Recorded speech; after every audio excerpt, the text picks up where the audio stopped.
Do you work out every day, every other day? I would say 6 days a week. 6 days a week? With weights, and I run 3 times a week, and then do other exercises that we shouldn't talk about here in front of the people. You sly dog. So I do everything. But pumping iron did more than legitimize bodybuilding. It was at the leading edge of the fitness revolution.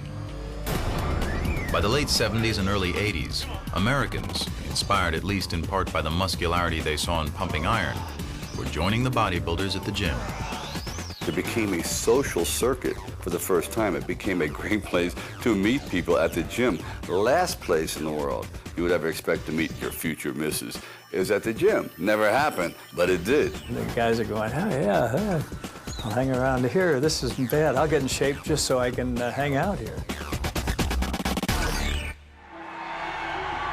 But as America was heading into the weight room, Arnold was heading out. Propelled by a wacky idea, he thought he could parlay his bodybuilding into Hollywood stardom. I like acting very much, so maybe I can have a new career there, who knows. It was a long shot. The bulging physique that had served him so well in competition had nothing to do with the traditional Hollywood handsome.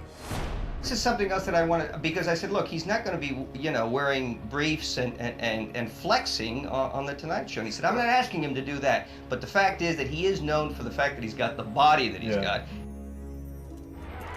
In the old days, the audience knew the hero was big and strong because the script said so. That's the man I'm after. I remember when I first started acting in the early 50s, not many actors worked out at all. You know, they did it in a certain way, the way they walked, the way they jumped on a horse, and all those kind of things. They sold how studly they were. During the 50s and 60s, you could get away with murder. You say, okay, Superman had the muscle sewn on.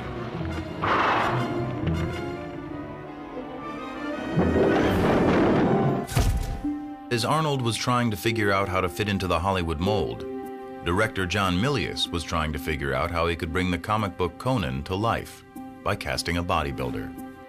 For Arnold, the timing couldn't have been better. If we didn't have Arnold, we'd have to build him. Suddenly, Arnold found himself the star of a big-budget Hollywood movie. But now, the muscles weren't enough. There were acting lessons, riding lessons, swordplay lessons, and diction lessons. 3,333 1/3 the fine wine it grows on a vine. Sure, he would have doubts about whether he could do things, but he always would have the doubt of somebody climbing a mountain that's halfway up. How are we going to get there? Now, we're going to get there by climbing up. Conan the Barbarian was a smash hit and put Hollywood on notice. Though you didn't have to be built like a bodybuilding champion, it was definitely time to get in shape.